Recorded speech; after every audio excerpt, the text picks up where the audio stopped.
हीरू, तुमने सुना नहीं? छोड़ दो इसको अकेला।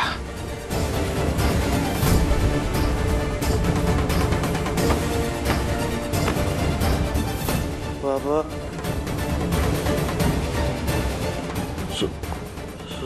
सॉरी, मैं और लायक नहीं हूँ।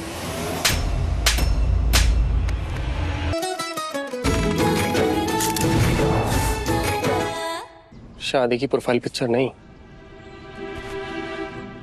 मौत की खबर पे जो फोटो छपती है ना, वो खिंचवाई है पापा ने हमारी। क्योंकि अगर नर्मदा को पता लग गया तो मैं यमराज भी नहीं बचा पाएंगे। यार मैं कैसे करूंगा किसी और से शादी? भले ही मधु मुझे छोड़ के चले गई, लेकिन अभी भी मैं उससे ही प्यार करता हूँ। उसकी याद है, मैं भुला नहीं पाया अभी भी। यार एक बात हमें समझ नहीं आ रही है, जब भी बाबा का कोई दांव हम हैंडल करने का प्लान बनाते हैं ना, वो आकर के हमारे ऊपर एक और बॉम्ब फोड़ देते हैं। अरे यार उन्हें ये आइडियाज आते कहाँ से है, एक के बाद एक।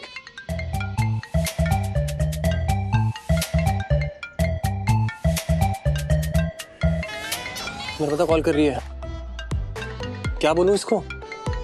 एक काम करो, तुम ही बोल दो इससे। बोल दो कि हम बिजी हैं, हम कहीं चले गए। हाँ ठीक है, एक काम करता हूँ, मैं उन्हें बोल देता हूँ तुम अपने अंतिम संस्कार की तैयारी कर रहे हो, है ना? फट्टू कहीं के। नर्मदा भाभी, मैं धीरज बोल रहा हूँ। यस, केतु दादा ना आपसे मिलने के लिए आ रहे हैं, आधे घंटे में पहुंच जाएंगे। अरे आपका इंतजार नहीं कर पा रहे हैं वो। Okay bye. तुम ना पापा से कम नहीं हो, जब देखो हमारी फील्डिंग सेट करने में लगे रहते हो। अरे मिलके बोलेंगे क्या उससे? तुम्हारे पास ना दो ऑप्शंस है। पहला ऑप्शन, जाकर के बोल देना मैं भी आशु दादा जैसा बनने वाला हूँ, दारू के नशे में पड़ा हुआ मिलूंगा कहीं और मुझे भूल जाओ। और दूसरा ऑप्शन है तुम्हारे पास, जाकर के बोलो मैं तुमसे ही शादी करने वाला हूँ, तुम्हारे लिए स्टैंड लूंगा। सोच लो क्या करना है तुम्हें। केतु, तुम्हें नर्मदा से मिलना चाहिए। अरे क्या दादा, आप भी इसकी बात को सपोर्ट कर रहे हो यार। लेकिन हम इन कपड़ों में मिलने जाएंगे क्या? अबे ये सब छोड़ो, चलो, इंतजार कर रही होगी वो तुम्हारा। चलो।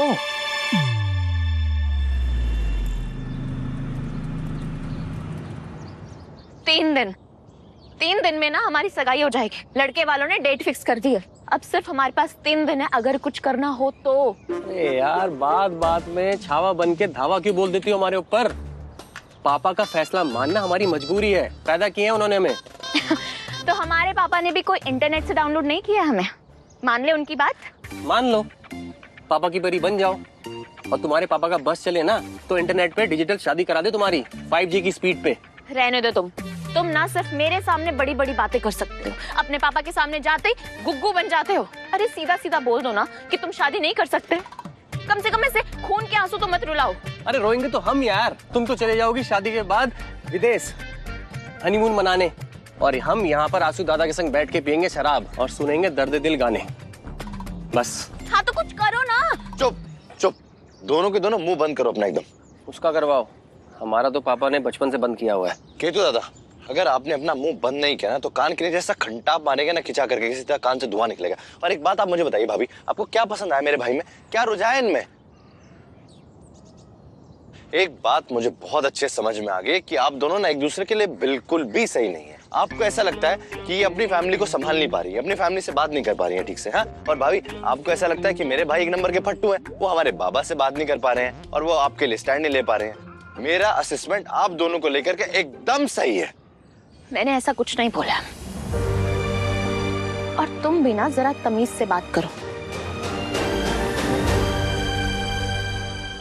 केतन बहुत अच्छा लड़का, स्मार्ट है, चार्मिंग है, और हाँ कभी कभी फैसले लेने में थोड़ा वक्त लगाता है, लेकिन कमियां तो हर किसी में होती हैं। और केतन की जितनी भी खूबियां हैं उसकी सारी कमियों को कंपनसेट कर देती हैं।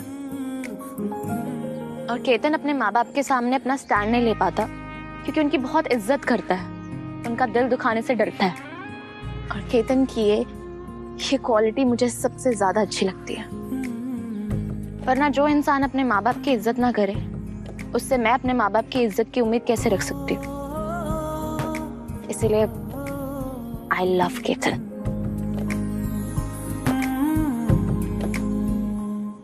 I love him. और हम भी नर्मदा के अलावा किसी और को अपना लाइफ पार्टनर इमेजिन नहीं कर सकते। शादी करेंगे तो नर्मदा से ही करेंगे, वरना कुंवारे मर जाएंगे। चलो ये तो बहुत बढ़िया बात है। मतलब ये बात तो क्लियर हो गई कि तुम लोग जीना और मरना तो एक साथ ही चाहते हो। बस अब एक चीज बाकी रह गई और वो है शादी। मगर कैसे? जैसे होती है वैसे। देखो, अगले 3 दिनों में ना नर्मदा भाभी की सगाई तय हुई है। उससे पहले ही हमें कोई ना कोई एक्शन लेना पड़ेगा। हमें नर्मदा भाभी के बाबा से जाकर के बात करनी पड़ेगी तुम्हारे बारे में। लेकिन कैसे होगी शादी, यही तो मैटर अटका हुआ है। हाँ, क्योंकि इस भट्टू कुमार से तो बात होगी नहीं, ना मेरे घर पे ना अपने घर पे, तो शादी कैसे होगी? भाभी, दुल्हन को ना शादी से पहले ज्यादा स्ट्रेस नहीं लेना चाहिए, वरना वो आंखों के नीचे ना डार्क सर्कल्स पड़ जाते हैं और फिर ना फोटो बिल्कुल भी अच्छी नहीं आती। इस बात की मैं आपसे गारंटी ले रहा हूँ कि आपकी मेरे भाई से ही शादी होगी अगले 3 दिनों में। ये वादा है धीरज का आपसे।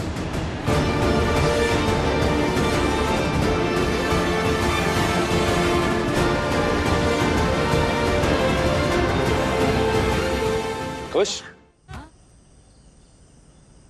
बेटा लिखो 5,600, 5,600, 26,400, 26,400, 32,100।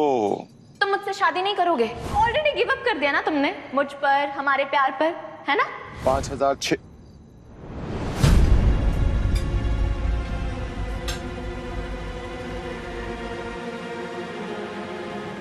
केतो, तुम ना सिर्फ मेरे सामने बड़ी बड़ी बातें कर सकते हो, अपने पापा के सामने जाते ही गुग्गू बन जाते हो। केतो, बड़ा 17 का पहाड़ा याद है तुम्हें? 17 सत्ते 19। वाह, कमाल करोगे बेटा, कमाल करोगे बेटा। 17 सत्ते 119। 17 सत्ते 119।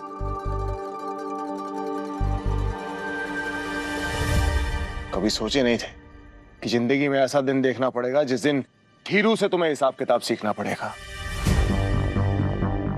महाराज, कौन से ग्रह पर हो या यहीं इसी दुनिया में मंडरा रहे हो? कितनी बार समझाए हैं तुमको कि जब भी हिसाब किताब कर रहे हो सतर्क रहा करो। यहाँ इस जगह दिखाओ कहां पर भूले हो। देव, भूख लगी होगी उसे, भूखा है वो, सुबह से कुछ नहीं खाया। थोड़ा सा खाना खा लेगा ना तो दिमाग चल पड़ेगा।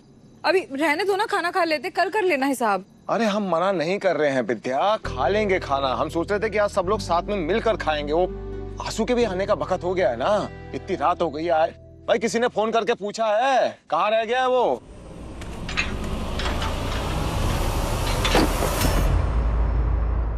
अरे देखो कौन आया है।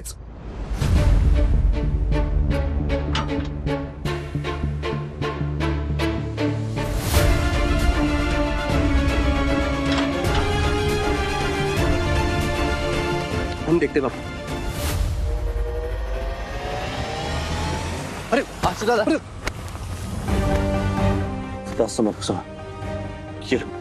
आसू दादा पगला गए हो क्या? फिर से शराब पी कर आए हो तुम? अबे यार, पिछली बार जब ये पी के आए थे तो पापा ने हम लोगों के रिश्ते ढूंढना स्टार्ट कर दिया था। पता नहीं इस बार पापा क्या करेंगे यार। तो भगवान ही जाने और महादेव। आशु दादा, तुम कुछ मत बोलना, हमें बात करने देना, ठीक है? हम संभालने की कोशिश करते हैं। चलो आराम से, आराम से, संभाल के। शाबाश विश्वा, शाबाश। इस आशीष को ऐसे ही शराब पिलाते रहो। हमारा खर्चा चाहे जितना भी हो जाए, पर इस आशीष को शराब पीने की लत लगनी चाहिए। आज आशीष को गिरता देख हमारा मूड उठकर आसमान छू गया। अब हमारा अगला कदम महादेव को भी गिरा देगा,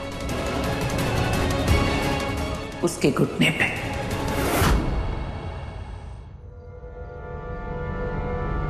आराम से।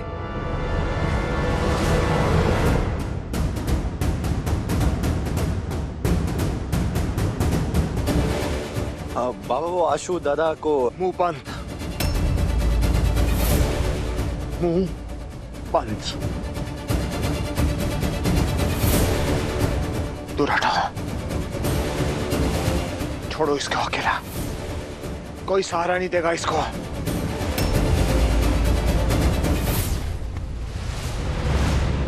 धीरू, तुमने सुना नहीं? छोड़ दो इसको अकेला।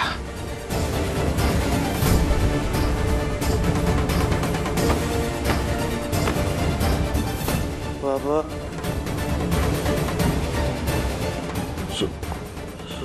सॉरी, मैं घर और लायक नहीं हूँ।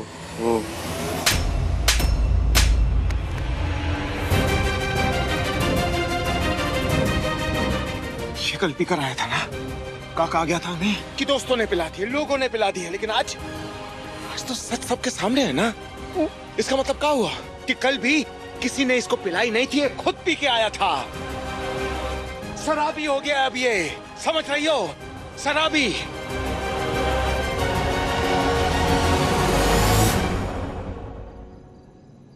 पता नहीं कैसे परवरिश किया हमने इसकी की नशेड़ी बनने पर आमादा हो गया ये। काय कर रहे हो भाई ये सब? हैं? क्या दुश्मनी निकाल रहे हो हमसे? जवाब दो, जवाब दो हमको, जवाब दो हमको। हम कह रहे हटो यहाँ से। देव बस बस, देव देव। जिस बेटे के नाम की वजह से हमारा सर ऊंचा हुआ करता था ना इस शहर में, आज वही बेटा, आज देखो इसकी हालत।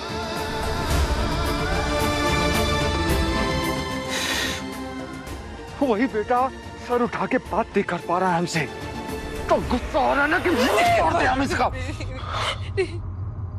बाबा मैं इसी लायक हूँ, मार खाने लायक हूँ, सब बर्बाद हो गया, उजड़ गया सब। कहाँ बर्बाद हो गया है, कहाँ उजड़ गया है, बताओ हमको। बाप है हम तुम्हारे हैं, कहाँ? सबसे पहले तो हमको ये बात बताओ कि पूरी शराब की दुकान को ढकोस के आए हो कहाँ? कहाँ नाप शनाप के जा रहे हो? सब बर्बाद हो गया है, सब खत्म हो गया है, हम उजड़ कहाँ लगा रखा है ये? देव सुनो, मुझे नहीं लगता अभी ये इस हालत में है कि आप जो पूछोगे उसे समझ में आएगा, और वो जो जवाब देगा हमारे पे पल्ले नहीं पड़ेगा। देव सुनो, अभी रहने देते, हम इससे कल बात कर लेंगे।